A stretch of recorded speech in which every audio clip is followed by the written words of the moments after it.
Hola, ¿qué tal? ¿Cómo están? Mi nombre es Alonso Cortés, yo soy tu loquero. Estamos el día de hoy reunidos con Vladimir Calle. Vladimir es administrador, es magíster en finanzas, ¿cierto? Y queríamos, conversando, una persona bastante cercana a mí, hemos venido conversando acerca de situaciones financieras y en relación al tema del estrés que habíamos conversado en los live que hemos hecho en Tu Loquero, pues se nos ocurrió hablar de qué pasa con ese estrés financiero, ¿cierto? Que es un fenómeno que es común, ¿cierto? La gente se estresa por un montón de cosas. Recordemos un poquito que habíamos hablado de qué es el estrés y que el estrés tenía dos componentes, un eustrés que hace referencia a un estrés que es positivo, es el estrés que me motiva, que me empuja, ¿cierto? Ya que conozco cómo se definen las situaciones al final, entonces me impulsa a realizar actividades, a afrontar proyectos. Y tenemos un distrés, que es un estrés negativo. Ese estrés negativo lo que hace es que me frena, me bloquea las actividades, pero dejamos por fuera un tema bastante importante y es el exoestrés o el estrés exógeno, que se da generalmente cuando vivimos o experimentamos situaciones que se nos salen realmente del control de las manos, como sería, por ejemplo, una separación, como sería un divorcio, lo que sería de pronto perder el trabajo de un momento a otro, una crisis financiera, que es de lo que vamos a hablar hoy, la muerte de un ser querido. Entonces queríamos invitar a Vladimir precisamente para que conversáramos un poquito acerca de, bueno, en finanzas, ¿cierto? Desde tu profesión, vos, ¿qué nos podés hablar sobre salud financiera? Eso ¿qué sería? Bueno, pues utilizando el término de la salud, digamos que podríamos utilizar dos momentos. Un momento de verdadera salud, donde todos los asuntos de mi vida están en relativo equilibrio y desde donde yo puedo comenzar a construir y a planificar, digamos, mi futuro o mi presente y alinearlo con los proyectos que tengo desde el punto de vista financiero. Entonces, salud financiera sería básicamente incorporar las finanzas de la persona en su proyecto de realización personal y tener libertad y amplitud para poderlo hacer. Ese sería un primer momento de salubridad. Sí. Pero hay otro momento, que es cuando yo no estoy buscando mantener una buena condición financiera, sino que estoy buscando mejorar o corregir o sanar un tema de una situación financiera. Que ahí estaríamos hablando ya de cómo vamos a corregir los síntomas, a aliviar los síntomas, claro. Y salud financiera estaría más relacionado a cómo voy a empoderar las finanzas en el proyecto que tengo para mí. Claro, ya bueno, vos sabés que yo de finanzas, pues más bien poquito, ¿cierto? Yo voy más por el lado de la salud mental, pero me interesa cómo lo has mencionado, ¿cierto? Cómo hablaste de síntomas, ¿cierto? Entonces, bueno, ¿qué podemos decir que es un síntoma? O sea, si estamos hablando de salud financiera, pues de enfermedad financiera, podríamos ponerlo en esos términos. ¿Qué podríamos decir que son los síntomas de esa enfermedad financiera? El principal síntoma es sentir que la vida financiera está desequilibrada. Es decir, que lo que yo quiero en mi vida no guarda relación con el comportamiento de mis finanzas. La principal manifestación se comienza a dar cuando los egresos o mis compromisos son superiores a mis ingresos. Sí, digamos que ya la principal señal, pero ya es más una consecuencia. La causa viene más atrás y la causa tiene que ver con la capacidad de poner en orden financiero alineado con el orden de mi vida. Entonces, cuando yo deseo algo, pero el deseo supera mi capacidad y persigo ese deseo sin tener en cuenta el componente financiero, puede que esté comenzando a generar una herida que más adelante se va a manifestar, pero va a ser a la consecuencia con unos números que no me van a permitir tener como la tranquilidad que yo deseo. No, Vladimir, y definitivamente es una situación que es bastante común, ¿cierto? O sea, yo en consulta Si bien trabajo la parte clínica, uno de los temas que más recurren es, sobre todo en pareja, es lograr ese equilibrio Sí. a nivel financiero, porque uno de los dos tiene mejores ingresos o uno de los dos es el que trabaja y el otro está en la casa, ¿cierto? Entonces, bueno, en esos casos, ¿hay alguna forma de lograr esos equilibrios? Porque yo entiendo que todos queremos pues vivir bien, Sí. ¿cierto? El objetivo. Y para vivir bien necesitamos tener una economía estable. Pero bueno, cuando la economía no es tan fuerte, no es tan estable, donde no estamos trabajando los dos o donde no estamos generando un ingreso a la par, ¿qué podemos hacer? Mira, primero es considerar que las finanzas no están afuera, no son exógenas a mi vida, sino que están incorporadas a mi vida y a la vida, en este caso, la vida en pareja. Lo primero es la honestidad, hablar, no ocultar el tema ni evadirlo y abordar la realidad como se nos esté presentando en pareja.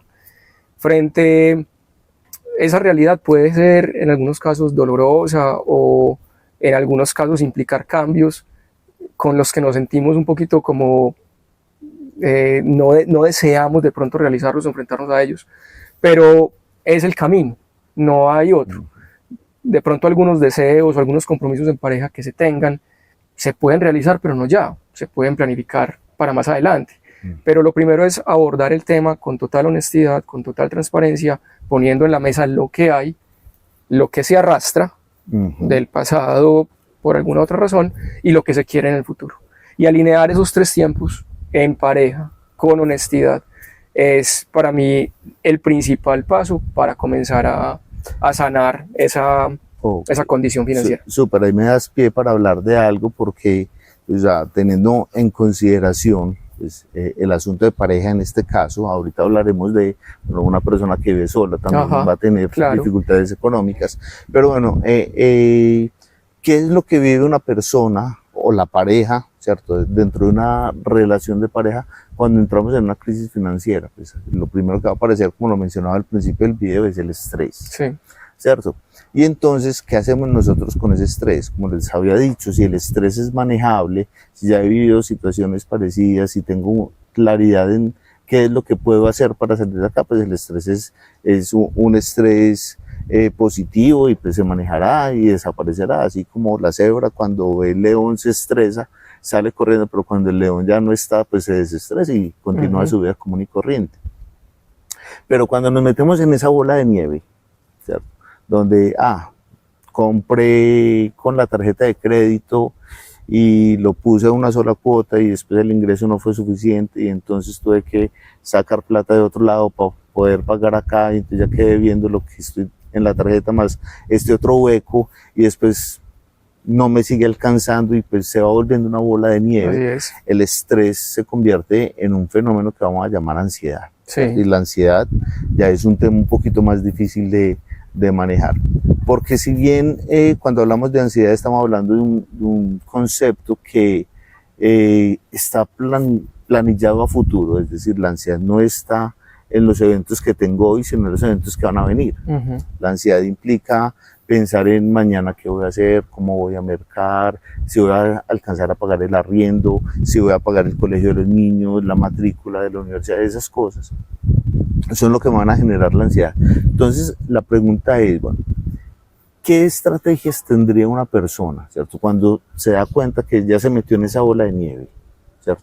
Desde la parte económica, yo enseguida mencionaré qué podemos hacer desde la parte psicológica, qué podemos hacer como para, por lo menos, como frenar eso.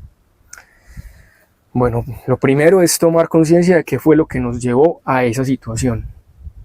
Esa situación comienza aparentemente de manera inofensiva, con un excedente en el gasto sobre el ingreso.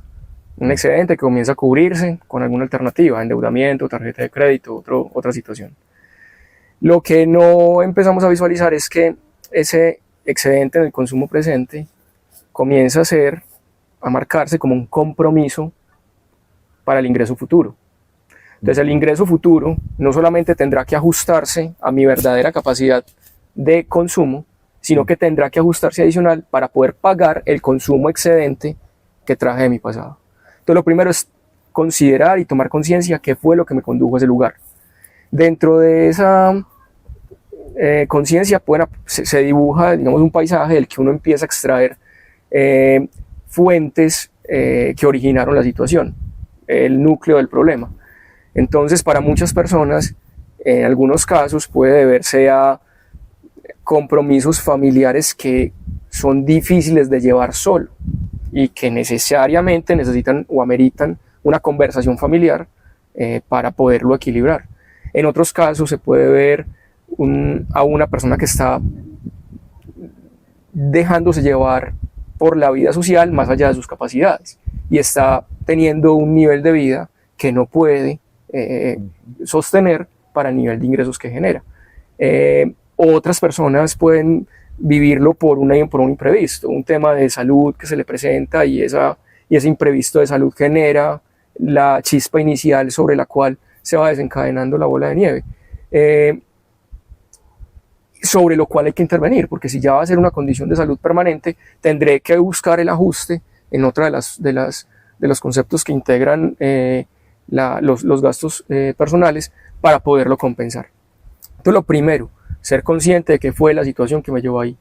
Y lo segundo, tener la voluntad de cambiar y tener la voluntad de desear una vida diferente a la que se está llevando. Porque aparece el miedo, aparece la frustración, aparece la sin salida.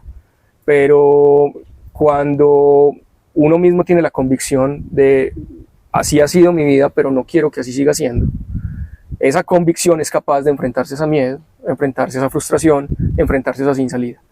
Entonces, tener, digamos, como esa certeza, esa seguridad personal de lo que se quiere cambiar y ver los cambios como un nuevo comenzar, no como un sacrificio que estoy haciendo o como un volver atrás o estoy retrocediendo frente a mi estilo de vida. No, es comenzar otra vez bajo unos nuevos criterios de equilibrio que van a comenzar a gobernar mi vida a partir de este momento. Y más adelante, cuando ya todo el equilibrio se restablezca, pues el futuro se pintará de manera diferente. Pero por ahora diría esos tres. Okay. Primero conciencia, luego voluntad y por último tomar el cambio de manera positiva.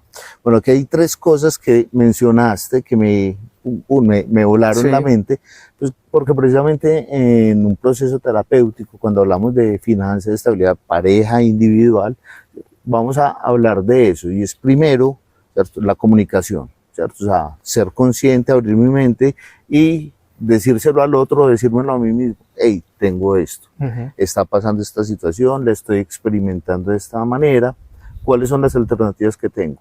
¿Cierto? O reestructurarme yo, buscar quien me ayude a reestructurar, ¿cierto? Entonces, comunicación interna, ¿cierto?, propioceptiva, y comunicación externa a las personas que me rodean. Y es importante, vos lo decís, hablar con la verdad, ser sincero, ¿cierto? Una comunicación asertiva con nuestra pareja, con las personas que tenemos alrededor, e incluso una comunicación asertiva frente a las instituciones, quien me dio el préstamo o quien me ha facilitado de pronto los créditos, para que me ayude también a mitigarle y no que me la perdone, pero pues que me genere unas formas de confianza con la otra entidad, porque puede que si está en riesgo el capital financiero, que no esté en riesgo el capital personal. Entonces, acercarme a la institución financiera y decirle: estoy pasando por esta situación, necesito tener otra perspectiva para poder manejar este compromiso.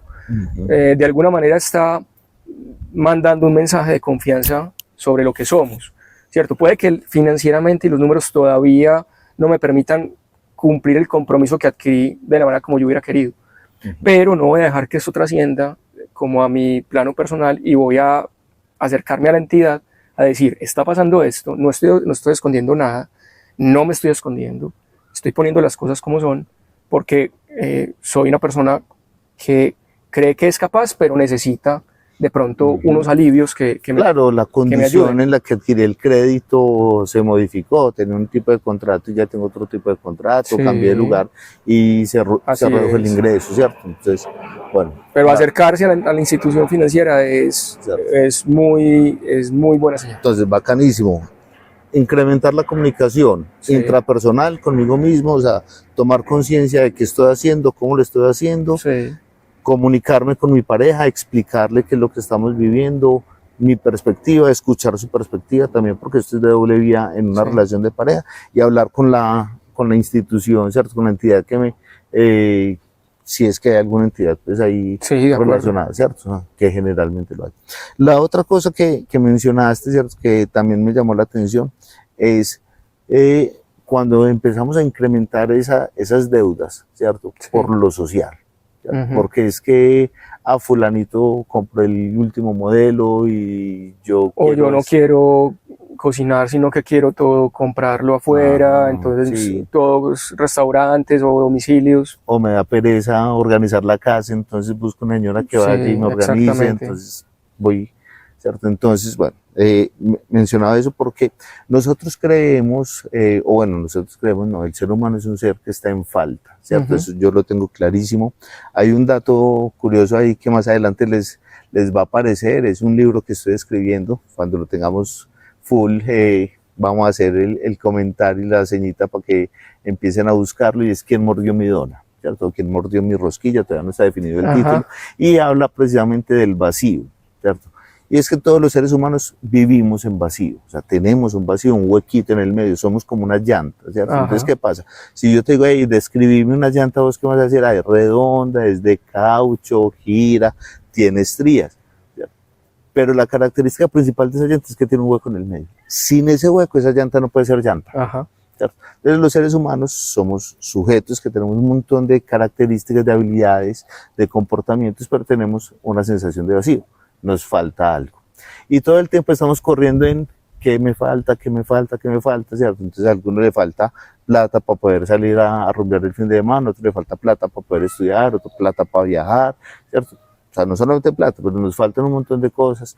Entonces siempre andamos corriendo, buscando, y nuestro punto de comparación son los otros. Fulanito lo tiene, peranito lo hizo, no sé quiéncito estuvo 3 meses viviendo en Tailandia, ¿cierto? Y yo, ¿por qué no? Entonces busco, ¿cierto? Hay un reel que me parece simpático y puede que me endeude el resto de vida, pero pasé, ¿cierto? Y bueno, podemos pasear y no necesitamos endeudarnos toda la vida para hacer eso.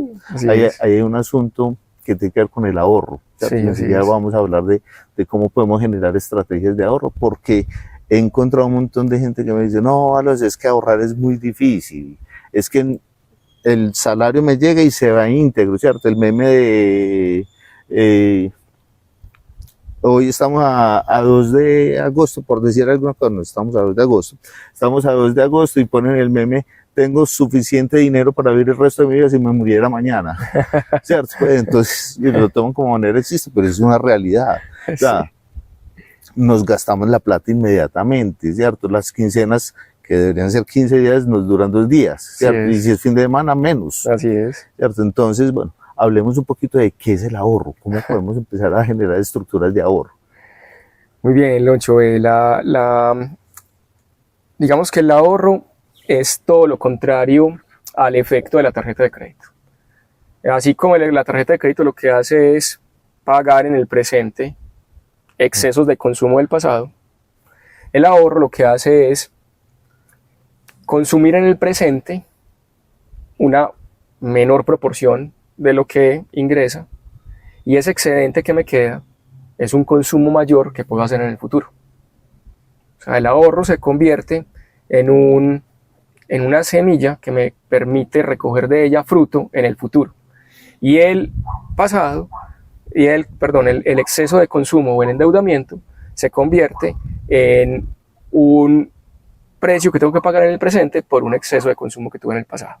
Entonces el exceso de consumo está asociado al pasado y el exceso de consumo en el futuro está asociado al ahorro.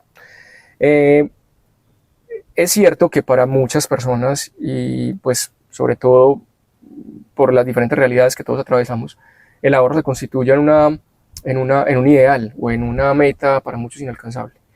Pero el ahorro se puede interpretar también como la manera como yo puedo aumentar mis ingresos sin que ese incremento de mis ingresos represente para mí un incremento en el consumo. Entonces, ¿cómo logro generar un excedente de ingresos que ese excedente no lo tenga comprometido y ese excedente lo pueda llevar a una base para consumirla en el futuro. Hay 3 razones principales para ahorrar. El ahorro está trazado también por la motivación. ¿Cuáles son los 3 grandes motivadores que tenemos todos para ahorrar?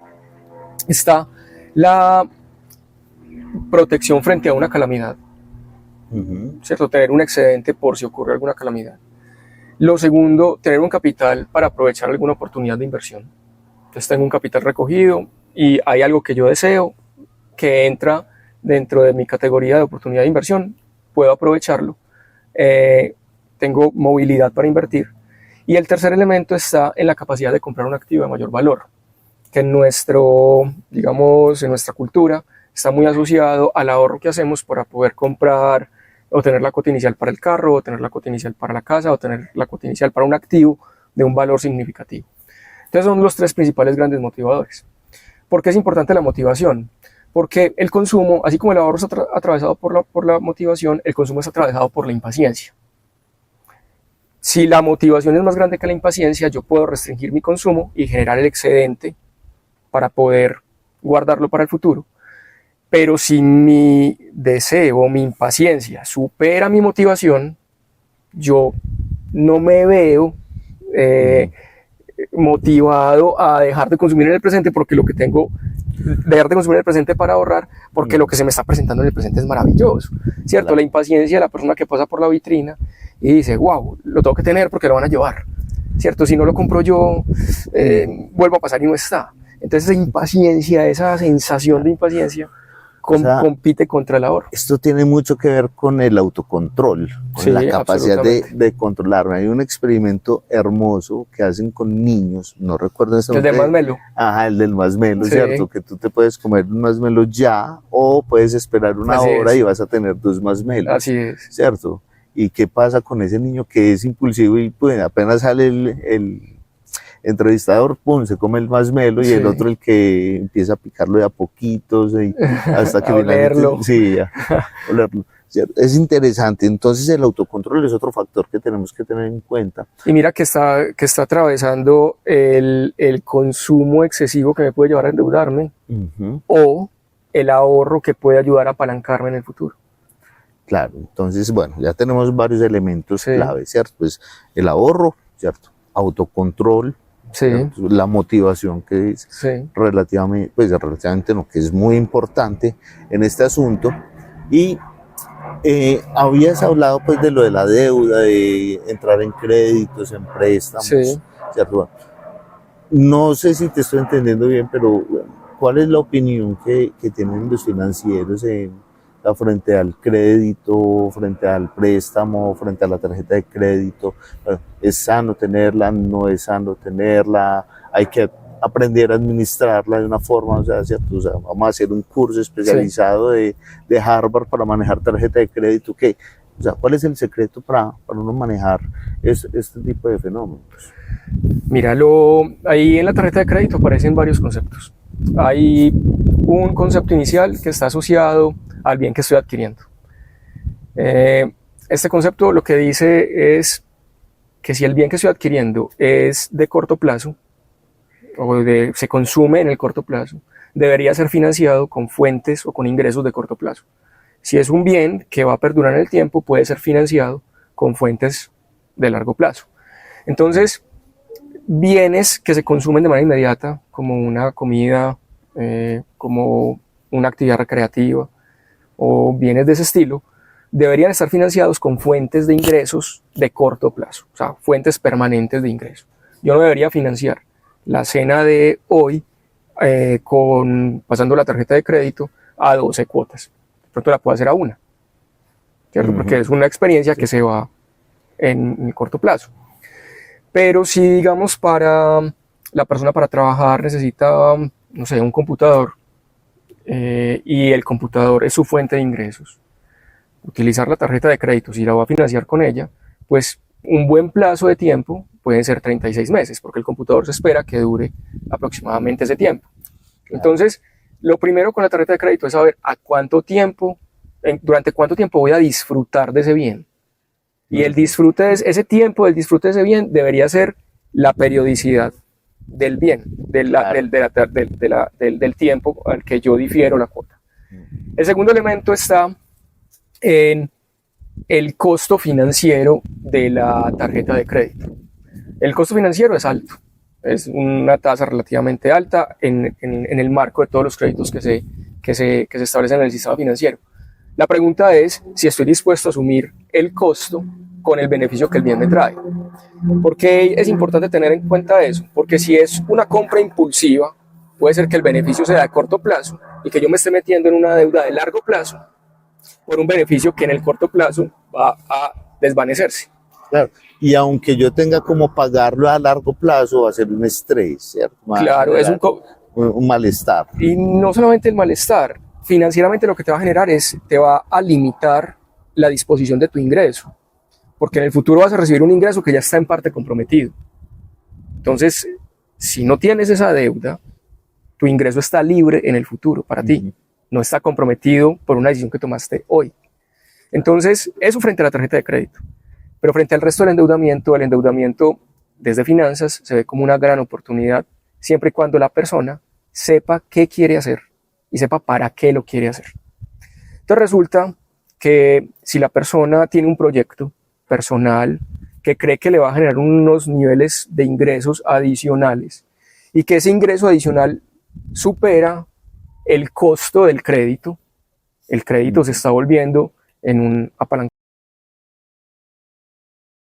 Te voy a poner un ejemplo con una artista que yo conocí.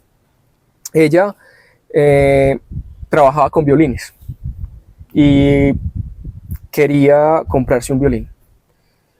Y ese violín le permitía a ella acceder a otros escenarios con su representación artística que no tenía. Entonces decía, el año entrante compraré ese violín con mis ahorros. ¿Y por qué no lo compras ya? Porque si lo compras ya con la tarjeta de crédito, desde ya empiezas a generar los ingresos que te permiten pagar el violín. Y no tienes que esperar hasta dentro de un año que logres con los ahorros empezar a generar los ingresos. Entonces para ella el endeudamiento o el crédito al que podía acceder con el violín, para ella era un modo de apalancarse. Entonces cuando la persona tiene un proyecto que considera que de él se van a derivar unos ingresos y esos ingresos superan la cuota que tengo que pagar por el crédito que voy a hacer, adelante. O sea, entonces no está malo el crédito, no, la tarjeta, o sea, el problema es cómo lo usamos. Es como en todo, el problema es cómo lo usamos. Entonces, para nosotros los financieros, el apalancamiento es una fuerza muy poderosa que de ser bien usada genera un impulso enorme a los proyectos en los cuales nos decidimos impulsar o con los que nos decidimos comprometer. ¿Cuándo no? Cuando el ingreso que promete el proyecto es inferior a la cuota, decimos no vale la pena porque el proyecto va a terminar costando más de lo que va a generar. Entonces, visto de esa manera, muchas personas dicen, yo prefiero comprometerme con una cuota de un crédito hipotecario porque sé que en un tiempo esa cuota se va a traducir en un patrimonio para mí, que es una forma de ahorro, pero también en una estabilidad en el ingreso que destino para vivienda, porque la cuota del banco va a terminar, el arrendamiento no va a terminar. Entonces, ese tipo de proyectos visto a largo plazo y con esa perspectiva, pues puede ser un endeudamiento que te ayude a alcanzar lo que deseas y no un endeudamiento que te esté ahorcando. Entonces, si uno dice, listo, claro, cuando termine de pagar el crédito hipotecario, ya el apartamento, la casa, la unidad de vivienda va a ser mía. En cambio, si no lo hago, tendré que destinar siempre una parte de mi ingreso a solucionar mi alternativa de vivienda. Claro, uy, es complejo, entonces, y no lo pensamos, pues, o sea, no tenemos la formación, entonces eso se nos vuelve un lío porque cada mes, ¿de dónde va a sacar para el mercado? ¿De dónde va a sacar para el arriendo? ¿De dónde va a sacar para tal cosa? Y tenemos otras deudas que nos están ahí generando constricciones en lo financiero.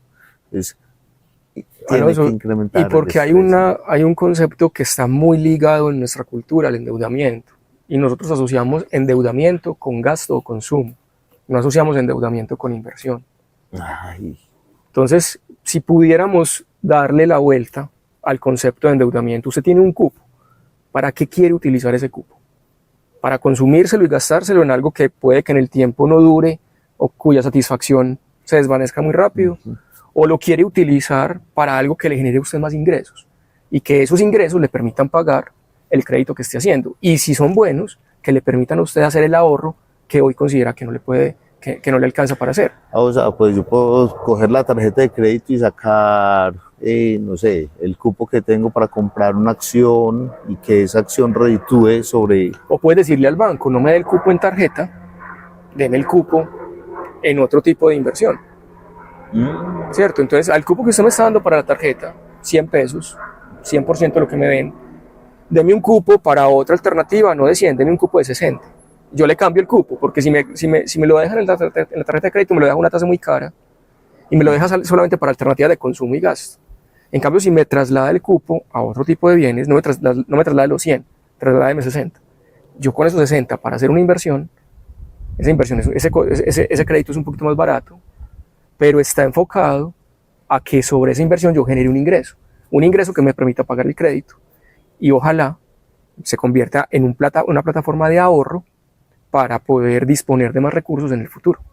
Hombre, bacanísimo, pues supremamente. Yo creo que quedamos en deuda de volver y seguir conversando, porque hay mucho que nos falta aprender, o sea, y yo insisto en si que tus seguidores lo piden, lo volvemos a hacer. Claro, no de una. Pero bueno, a propósito de si me lo piden o no, bueno, vos tenés asesorías, das consultoría, si alguien quiere, hey, me gustó cómo habla Vladimir, lo veo centrado, me parece muy bacano, te podría contactar, sí, te por podría supuesto. llamar. Sí, bueno, tenemos, no sé, algún número, lo publicamos aquí en el Instagram, lo publicamos en las redes también, junto con información. Te puedo dejar mi correo electrónico y el número con el que me pueden ubicar. Okay, si alguien igual con la red pues de Tu Loquero, podemos hacer el vínculo fácilmente. Perfecto, listo. Entonces ya saben, si tienen alguna pregunta, alguna inquietud para hacerle a Vladimir, me levantan la mano, me mandan el mensajito, yo los contacto y pues Vladimir con el mayor de los gustos los acompaña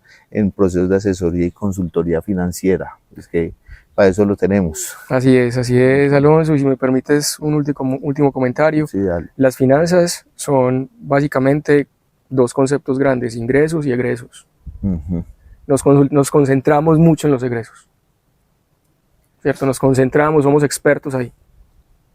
Nuestras neuronas son expertas en navegar en ese océano. Claro. Démosle también importancia al otro, que seguramente todos los que nos están observando, nosotros dos, tenemos potencial para ese otro océano, el océano de los ingresos, a partir de los talentos que tenemos, de lo que sabemos hacer, del entorno que nos rodea. Y ahí el dicho de la plata está hecha, no es sino ponernos a recogerla con lo que sabemos. Sí, es pensar que podemos acceder a ese otro océano de los ingresos. Hombre, es que yo estoy vinculado a una empresa, yo soy empleado, listo, pero con lo que sé hacer en otros espacios o con otras personas o en algunas alianzas o en algún tipo de sociedad, ¿cómo puedo explotar los talentos que tengo, poner al servicio de otras personas los talentos que tengo, que en la empresa no puedo desarrollar porque mis funciones son muy limitadas? Entonces, el mundo de los ingresos también existe en las finanzas y es un mundo que vale la pena explorar. Perfecto. Vladi, muchísimas gracias por compartir este espacio conmigo, con la audiencia, ¿cierto? Ahí te vamos contando, te vas a dar cuenta el exitazo que es esto y vamos a empezar a generar más ingresos. Y ellos nos dejen sus comentarios, claro, que piensan, que sienten, preguntas, dudas, inquietudes. Aquí estamos los dos para acompañarlos y resolver. Entonces, muchachos, muchas gracias por haberse conectado.